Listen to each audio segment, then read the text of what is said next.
Sejak zaman dahulu, manusia selalu bermimpi tentang surga, sebuah tempat di mana penderitaan hilang, kebutuhan selalu terpenuhi, dan kebahagiaan terasa abadi. Dalam imajinasi kita, surga adalah puncak dari semua harapan dan perjuangan. Dunia yang sempurna, tanpa rasa sakit, tanpa konflik, dan tanpa kekurangan. Namun, apa yang sebenarnya kita kejar saat kita mendambakan surga? Keinginan manusia akan surga bukan hanya tentang kelimpahan fisik, tetapi juga tentang kerinduan akan harmoni, hubungan yang damai dengan sesama, dengan alam, dan dengan diri sendiri. Kita bermimpi tentang tempat di mana hati tidak lagi dikecewakan, di mana tidak ada perjuangan yang sia-sia, dan di mana setiap orang menemukan tempatnya. Namun kita lupa suatu yang penting. Dalam kehidupan nyata, perjuanganlah yang seringkali memberikan makna. Ketika semua hambatan hilang, apakah hidup masih punya arah? Ketika semua yang kita inginkan tersedia tanpa usaha, apakah kebahagiaan masih punya arti? Bayangkan jika kita benar-benar menemukan surga itu. Tidak ada rasa lapar, tidak ada rasa sakit, tidak ada ancaman. Pada awalnya mungkin kita merasa bahagia, tetapi lambat laun, tanpa tujuan untuk dikejar, tanpa tantangan untuk diatasi, jiwa kita mulai kehilangan pijakan. Surga yang kita bayangkan berubah menjadi kehampaan, tempat di mana kebahagiaan tidak lagi terasa karena tidak ada perjuangan yang mendahuluinya. Namun, bagaimana jadinya jika manusia mencoba menciptakan surga itu di dunia? Apa yang akan terjadi? Dapatkah kita hidup di dalamnya? Seorang ilmuwan tengah mencoba menciptakan surga atau utopia tersebut pada tahun 1960-an, dan hasilnya sangat mengejutkan. Eksperimen ini disebut Universe 25. Mari kita bahas semuanya di ensiklopedia halaman tengah. Ilmu pengetahuan yang tidak terbatas pada bahasa dan akal.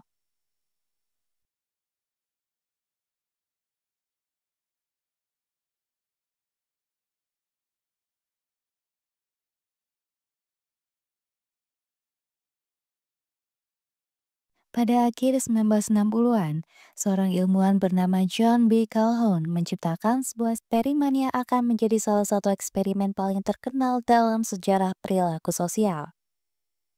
Ia menyebutnya Universe 25, sebuah nama yang sederhana tapi syarat akan makna. Mengapa Universe 25? Sebelum eksperimen ini, Calhoun telah melakukan 24 eksperimen serupa dengan desain yang berbeda. Semua bertujuan untuk menjawab satu pertanyaan besar. Apa yang terjadi pada makhluk hidup ketika mereka ditempatkan dalam lingkungan dengan sumber daya yang melimpah, tetapi dengan ruang yang terbatas? Universe 25 adalah puncak dari pencariannya. Sebuah dunia terakhir, di mana ia berusaha menciptakan kondisi yang benar-benar ideal. Dalam penelitian ini, John B. Calhoun menggunakan tikus, objek ilmiah yang sangat berjasa bagi keberlangsungan penelitian umat manusia. Universe 25 adalah utopia kecil bagi tikus. Di dalamnya terdapat semua yang dibutuhkan untuk hidup. Makanan yang tidak akan pernah habis, air bersih yang selalu tersedia, tempat berlindung yang nyaman, dan tidak ada predator atau ancaman. Dunia ini dirancang seperti surga. Calhoun ingin mengetahui apakah makhluk hidup bisa bertahan hidup damai dan berkembang jika semua kebutuhan dasar mereka terpenuhi. Pada eksperimen Universe 25, lingkungan eksperimen dirancang secara hati-hati oleh John B. Untuk menciptakan sebuah utopia bagi tikus. Tujuannya adalah memastikan bahwa semua kebutuhan dasar tikus terpenuhi sehingga faktor eksternal seperti kekurangan makanan atau predator tidak mempengaruhi hasil eksperimen. Habitat berupa kotak besar berbentuk persegi yang terisolasi dengan ukuran sekitar 2,7 meter persegi dan tinggi sekitar 1,4 meter. Ruangan ini dibagi menjadi beberapa area yang saling terhubung melalui lorong-lorong kecil.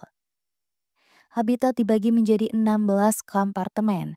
Masing-masing memiliki tempat tidur dan ruang kecil untuk makan. Setiap kompartemen dirancang untuk menampung sejumlah tikus dengan nyaman. Setiap unit juga memiliki ruang terbuka untuk interaksi sosial. Namun, saat populasi meningkat, ruangan ini menjadi sangat padat. Makanan dan air tersedia dalam jumlah tidak terbatas melalui dispenser otomatis yang tersebar merata di seluruh habitat. Tidak ada tikus yang kelaparan atau kekurangan cairan selama eksperimen berlangsung.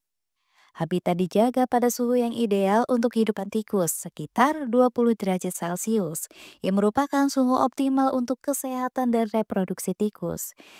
Cahaya diatur agar menyerupai siklus siang dan malam alami. Habitat dijaga kebersihannya untuk mencegah penyakit atau masalah lain yang bisa mengancam kehidupan tikus.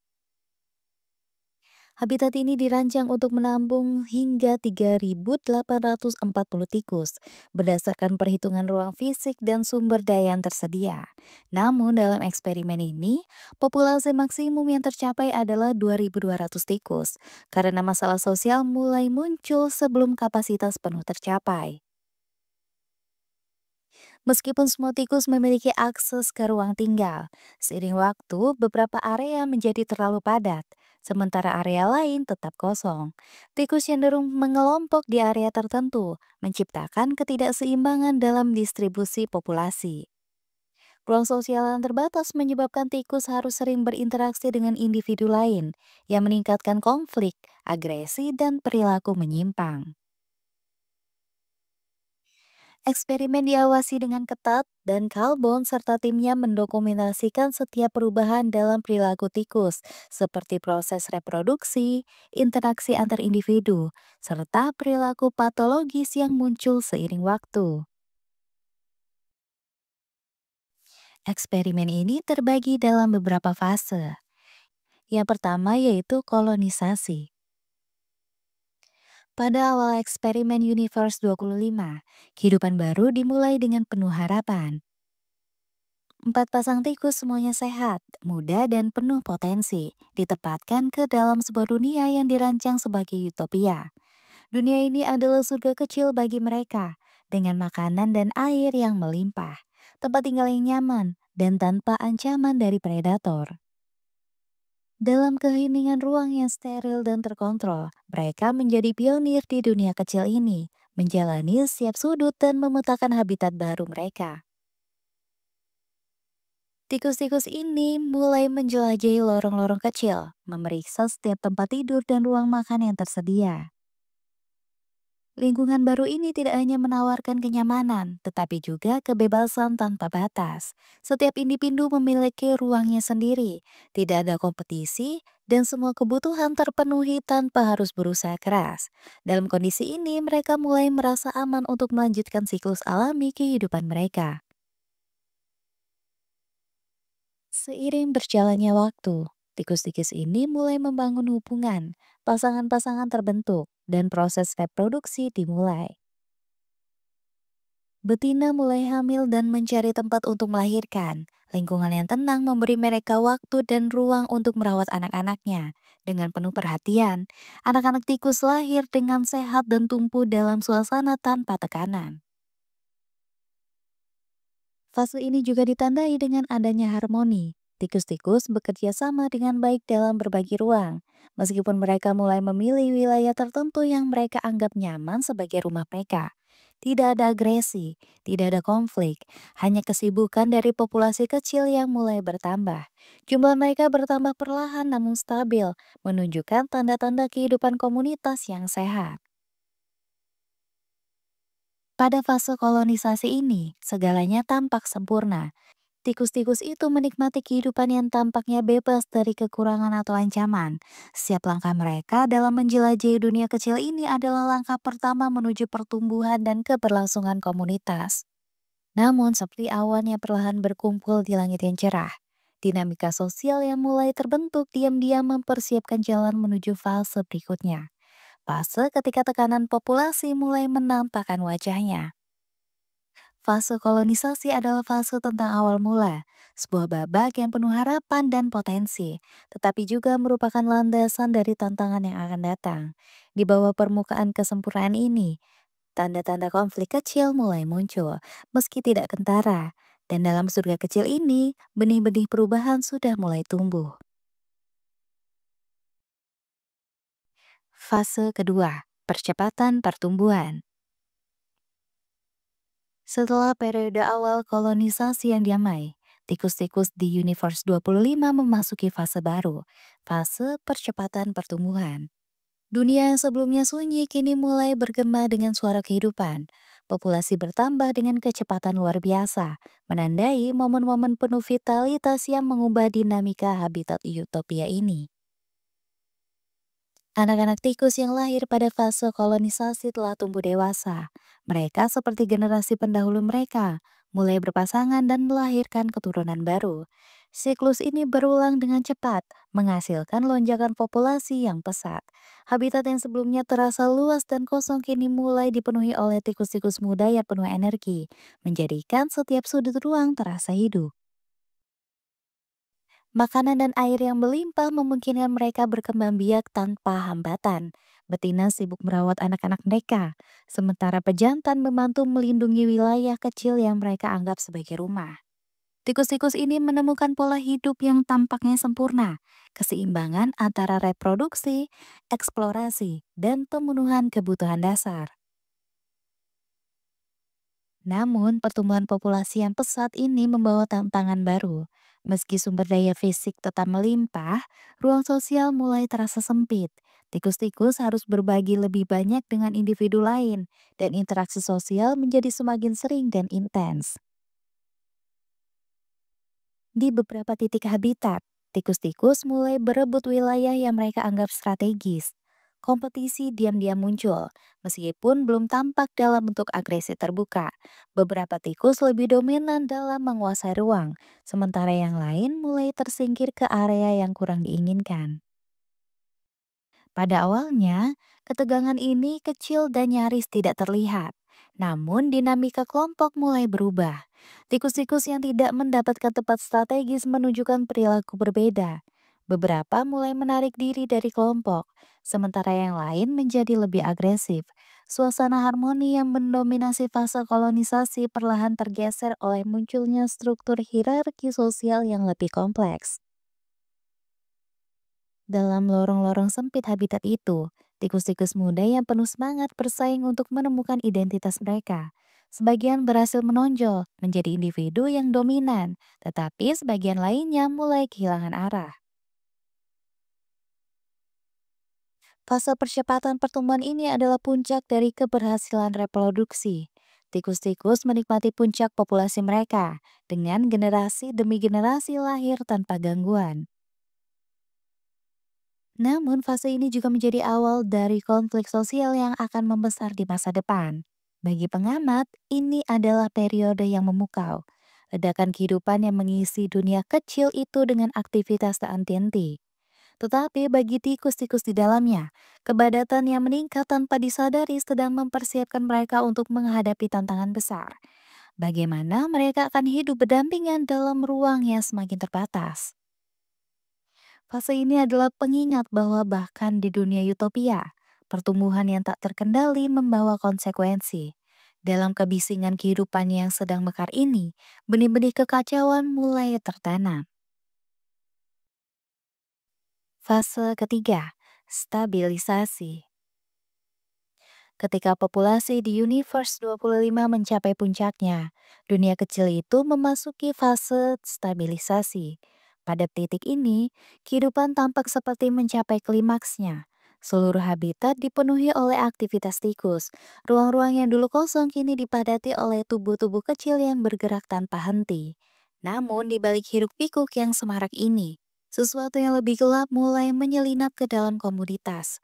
Stabilisasi yang seharusnya menjadi simbol keseimbangan, perlahan berubah menjadi awal dari kehancuran. Jumlah tikus mendekati ambang batas kapasitas habitat. Sekitar 2.200 individu kini hidup berdampingan, berbagi ruang yang sama, dan berinteraksi dalam intensitas yang belum pernah terjadi sebelumnya. Sumber daya fisik seperti makanan dan air tetap melimpah, tetapi ruang sosial, hal yang tidak terukur secara fisik, mulai menjadi barang yang langka. Tikus-tikus ini hidup dalam kondisi yang tidak pernah mereka alami sebelumnya, tekanan sosial yang ekstrim. Komunitas mulai kehilangan strukturnya. Tikus yang dulunya hidup harmonis kini menghadapi tantangan dalam mempertahankan wilayah dan identitas sosial mereka. Hubungan yang dulu terjalin dengan mudah, kini menjadi lebih sulit, menciptakan jarak emosional di tengah kepadatan fisik. Ketika ruang sosial menyempit, perilaku tikus mulai menunjukkan tanda-tanda disfungsi. Fenomena ini menjadi jelas dalam beberapa aspek kehidupan mereka. Beberapa tikus, terutama pejantan, menjadi sangat agresif. Mereka menyerang tanpa alasan jelas, mencakar dan menggigit tikus lain yang kebetulan berada di dekat mereka. Lorong-lorong habitat yang sempit menjadi arena konflik, dengan pertengkaran terjadi lebih sering daripada interaksi damai. Sebaliknya, beberapa tikus memilih untuk menarik diri sepenuhnya dari komunitas. Mereka menghindari interaksi sosial, mencari sudut-sudut habitat yang kurang ramai, dan hidup dalam isolasi. Tikus-tikus ini menjadi tidak peduli terhadap komunitas maupun keberlangsungan spesies. Ketegangan sosial juga mempengaruhi reproduksi. Betina mulai menunjukkan perilaku aneh. Mereka menjadi tidak sabar terhadap anak-anak mereka, meninggalkan tugas merawat, bahkan menyerang keturunan mereka sendiri.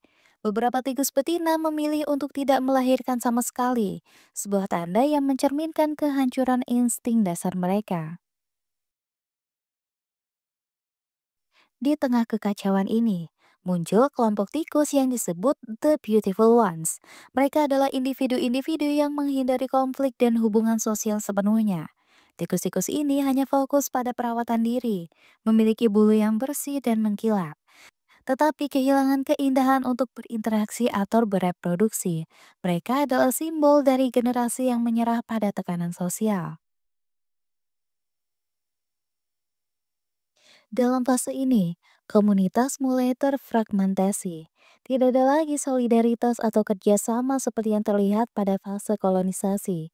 Habitat yang sebelumnya merupakan ruang sosial yang harmonis, kini berubah menjadi tempat di mana tikus hidup berdampingan secara fisik, tetapi terpisah secara emosional.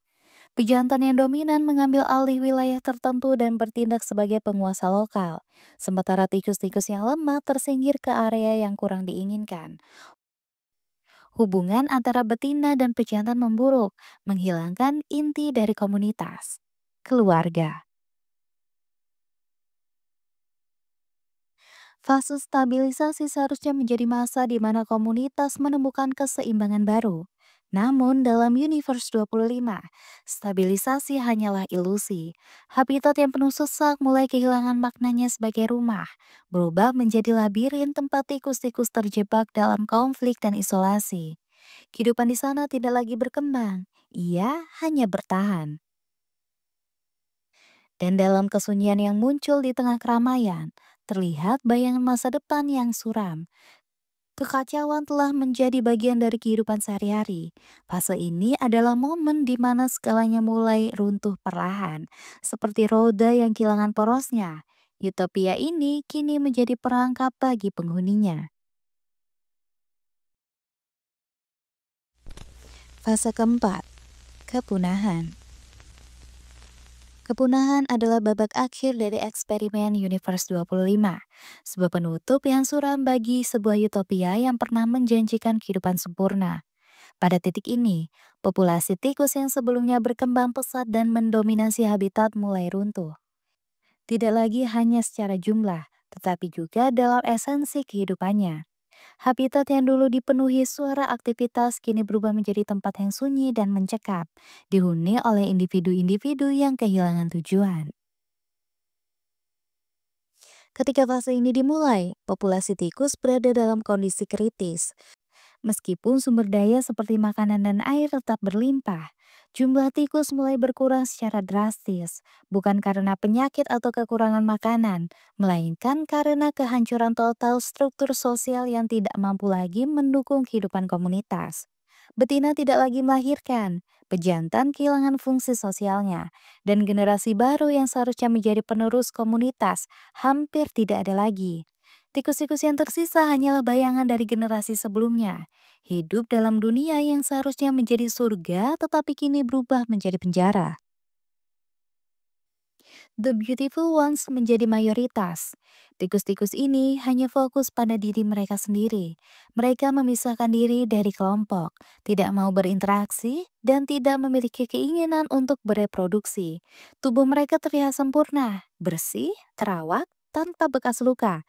Tetapi jiwa mereka kosong. Mereka tidak pernah bertarung, tidak pernah bercinta, dan tidak pernah memberikan kontribusi pada komunitas. Sebagian kecil tikus yang masih agresif terus menunjukkan perilaku destruktif. Namun di tengah kehancuran ini, mayoritas tikus menjadi apatis, kehilangan semangat untuk hidup. Tikus-tikus ini tidak lagi bereaksi terhadap rangsangan dari lingkungannya. Mereka tidak peduli pada makan, ruang, atau bahkan keberadaan tikus lain. Betina tidak lagi menunjukkan ketertarikan untuk merawat anak-anak. Jika mereka melahirkan, anak-anak itu seringkali mati karena diabaikan atau diserang oleh betina lain. Perlahan, jumlah tikus mulai menurun hingga generasi baru benar-benar berhenti muncul. Di puncak kehancuran, habitat yang sebelumnya penuh sesak kini mulai terasa kosong. Lorong-lorong yang dulunya ramai dengan aktivitas kini sunyi, hanya dihuni oleh individu-individu yang hidup tanpa tujuan. Tikus-tikus itu tidak lagi saling menyerang, tetapi bukan karena menemukan harmoni, melainkan karena kehilangan alasan untuk berjuang. Dunia kecil ini menjadi lambang sebuah eksperimen yang mencapai titik akhir. Tidak ada lagi harapan, tidak ada lagi kehidupan baru. Yang tersisa hanyalah pengulangan mekanis dari kehidupan sehari-hari yang tanpa makna. Sampai akhirnya, individu-individu terakhir mati dalam kesendirian. Fase kepunahan ini adalah puncak dari kekacauan yang telah dimulai sejak lama, ketika komunitas kehilangan struktur dan ketika individu-individu kehilangan fungsi sosialnya. Habitat yang ideal secara fisik tidak lagi cukup untuk mempertahankan kehidupan. Universe 25 yang dirancang sebagai utopia sempurna berakhir dengan kehancuran total. Narasi ini meninggalkan pertanyaan yang menggantung. Apakah kemakmuran tanpa batas benar-benar menjadi solusi? Atau justru menjadi bencana? Dalam keheningan yang menyeliputi habitat itu, jawabannya mungkin sudah jelas. Ketika koneksi sosial runtuh, bahkan sumber daya berlimpah tidak mampu menyelamatkan satu populasi. Setelah bertahun-tahun penuh dinamika, eksperimen Universe 25 berakhir dalam keheningan yang tak terbayangkan. Habitat yang dirancang sebagai surga kecil kini berubah menjadi ruang kosong yang dingin, tanpa makna dan tanpa kehidupan baru. Tikus-tikus terakhir yang tersiksa hidup dalam kesunyian, seperti hantu yang terjebak di dunia yang tidak lagi memiliki harapan. Hasil akhir ini bukan hanya tentang angka populasi yang mencapai nol, tetapi juga tentang pelajaran yang mengguncang, pemahaman kita tentang kesejahteraan, kemakmuran, dan keberlanjutan. Habitat yang puncaknya dipenuhi lebih dari 2.200 tikus kini menjadi dunia tanpa suara. Lorong-lorong yang dulu semarak dengan aktivitas tikus kini kosong, hanya menyisakan sisa-sisa keberadaan mereka. Jejak kecil di lantai, dispenser makanan yang tak terjamah, dan tempat tidur yang tak lagi digunakan. Sumber daya tetap melimpah, air masih mengalir, makanan tetap tersedia, tetapi semua itu tidak berarti apa-apa. Yang hilang bukan hanya tikus-tikus itu, tetapi juga jiwa dari komunitas yang pernah ada. Pada akhirnya bukan kelaparan atau penyakit yang mengakhiri populasi tikus ini. Hasil akhir eksperimen menunjukkan bahwa penyebab kepunahan mereka adalah kehilangan total struktur sosial dan fungsi biologis. Tidak ada generasi baru yang lahir di fase terakhir. Betina berhenti melahirkan, pejantan kehilangan naluri untuk mendekati pasangan, dan bahkan jika keturunan lahir, mereka tidak bertahan hidup. Tanpa regenerasi, komunitas ini perlahan mati secara alami. Tikus-tikus yang tersisa seperti The Beautiful Ones hidup tanpa arah. Mereka tidak pernah berinteraksi, tidak pernah berkonflik, tidak pernah menciptakan hubungan sosial. Mereka hanya ada, menjalani hari-hari mereka dalam kebosanan tanpa makna.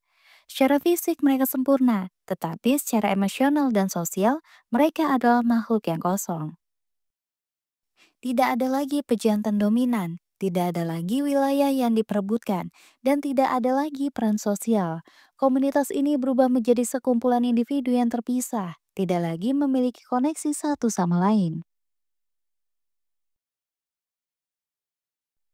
Hasil akhir Universe 25 menjadi peringatan yang menggetarkan tentang sifat dasar makhluk hidup, termasuk manusia.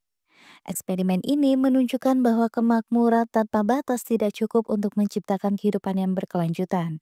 Ketika semua kebutuhan fisik terpenuhi, kebutuhan sosial dan emosional menjadi penentu utama keberlangsungan populasi. Kepadatan populasi yang ekstrim menghancurkan struktur sosial. Bahkan dengan ruang dan sumber daya yang cukup, tekanan sosial dapat memicu disfungsi yang merusak inti dari komunitas. Interaksi sosial adalah dasar dari kehidupan. Ketika tikus-tikus kehilangan kemampuan untuk berhubungan dengan satu sama lain, mereka kehilangan alasan untuk hidup. Ketika tikus terakhir di Universe 25 mengembuskan napas terakhirnya, eksperimen ini pun berakhir. Namun keheningan itu menyisakan pertanyaan mendalam bagi kita. Apakah yang benar-benar dibutuhkan oleh suatu komunitas untuk bertahan hidup?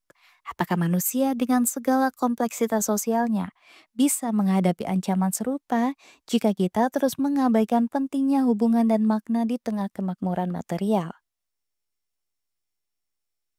Universe 25 tidak hanya menjadi eksperimen tentang tikus, ia menjadi cermin bagi kita. Di dunia yang semakin padat dan serba cepat, pelajaran dari keheningan ini mungkin adalah pengingat yang tidak boleh kita abaikan. Kemakmuran material hanyalah sebagian kecil dari kehidupan. Tanpa hubungan sosial yang sehat, bahkan dunia yang paling ideal akan runtuh.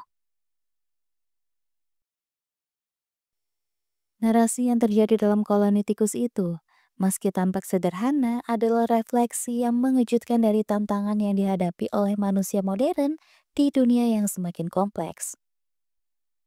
Pada awal eksperimen, tikus-tikus di Universe 25 diberikan segala sesuatu yang mereka butuhkan untuk hidup tanpa tekanan fisik. Makanan yang tak pernah habis, air yang melimpah, dan ruang yang cukup. Mereka tidak perlu bekerja keras untuk bertahan hidup. Namun di tengah kelimpahan ini, eksperimen membuktikan bahwa kemewahan material saja tidak cukup untuk menciptakan komunitas yang sehat dan berkelanjutan. Dalam konteks manusia, dunia modern kita menawarkan kemiripan mencolok. Kota-kota besar dengan gedung-gedung pencakar langit, teknologi yang mempermudah segalanya, dan produksi makanan yang melimpah menciptakan rasa aman yang serupa. Namun seperti halnya tikus di Universe 25, manusia menghadapi tantangan lain, rasa keterasingan, hilangnya koneksi sosial, dan makna hidup yang memudar. Ketika populasi Universe 25 mencapai puncaknya, tekanan sosial mulai menghancurkan struktur komunitas. Hierarki runtuh, konflik meningkat, dan banyak individu menarik diri dari interaksi sosial. Fenomena ini sangat relevan dengan apa yang dialami manusia di lingkungan urban modern, di mana populasi yang padat seringkali mencapai stres, kompetisi, dan isolasi emosional. Fenomena urban loneliness atau kesepian di kota besar, di mana meskipun dikelilingi banyak orang, individu merasa terisolasi. Tekanan kompetitif dalam pekerjaan dan pendidikan yang mengikis solidaritas sosial, juga penurunan interaksi tatap muka, digantikan oleh koneksi digital yang seringkali kurang mendalam. Di Universe 25, tikus-tikus betina berhenti merawat anak-anaknya, dan pejantan kehilangan fungsi biologisnya. Hubungan sosial dan keluarga, inti dari komunitas hancur. Dalam masyarakat manusia, fenomena ini dapat dilihat dalam bentuk disfungsi keluarga, angka kelahiran yang menurun, dan meningkatnya angka perceraian. Selain itu, tekanan sosial juga menciptakan generasi yang merasa kehilangan arah, terisolasi, atau bahkan enggan melanjutkan kehidupan. Relevansi terbesar Universe 25 terletak pada peringatan yang disampaikannya ketika hubungan sosial rusak. komunitas akan runtuh, meskipun semua kebutuhan fisik terpenuhi. Dalam masyarakat manusia, ancaman ini terlihat nyata dalam bentuk hilangnya empati di tengah individualisme modern.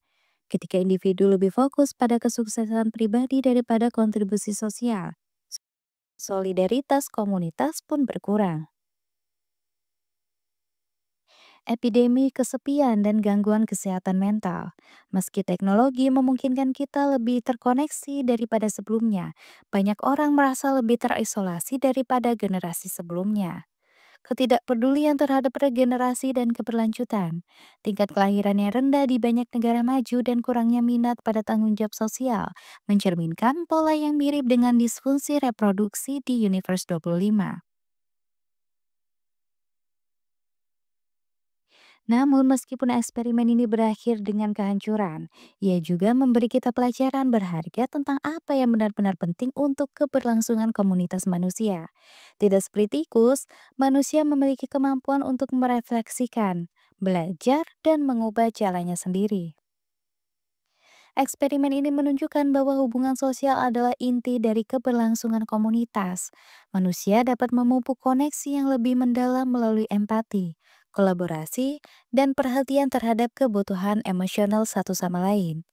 Sumber daya material penting, tetapi tanpa keseimbangan material dan emosional, mereka kehilangan maknanya. Kebijakan sosial yang mendukung kesehatan mental, waktu untuk keluarga, dan ruang untuk berinteraksi menjadi krusial. Universe 25 mengajarkan bahwa utopia sejati tidak hanya tentang kelimpahan materi, tetapi juga tentang menciptakan struktur sosial yang sehat. Manusia harus belajar dari kegagalan ini untuk merancang komunitas yang mendukung hubungan manusiawi dan keberlangsungan generasi. Universe 25 adalah eksperimen yang mencerminkan kemungkinan paling gelap dari peradaban yang kehilangan arah. Namun manusia memiliki pilihan untuk tidak mengulangi kesalahan itu. Dengan memahami bahwa hubungan, makna, dan solidaritas lebih penting daripada kemewahan material semata. Kita dapat menciptakan dunia yang benar-benar utopia, bukan hanya dalam kelimpahan sumber daya, tetapi dalam keseimbangan sosial dan keberlanjutan kehidupan. Utopia sejati bukanlah tentang apa yang kita miliki, tetapi tentang bagaimana kita hidup bersama. Jadi mungkin pertanyaannya bukan bagaimana cara menciptakan surga di dunia ini, tetapi bagaimana kita bisa hidup dengan penuh makna di tengah ketidaksempurnaan dunia. Surga bukanlah tempat di mana segalanya mudah, melainkan keadaan jiwa, di mana kita menemukan kedamaian bahkan saat menghadapi badai. Karena pada akhirnya, surga tidak ditemukan di luar sana, melainkan di dalam diri kita, dalam cara kita mencintai, berbagi, dan memberi makna pada setiap langkah kehidupan ini.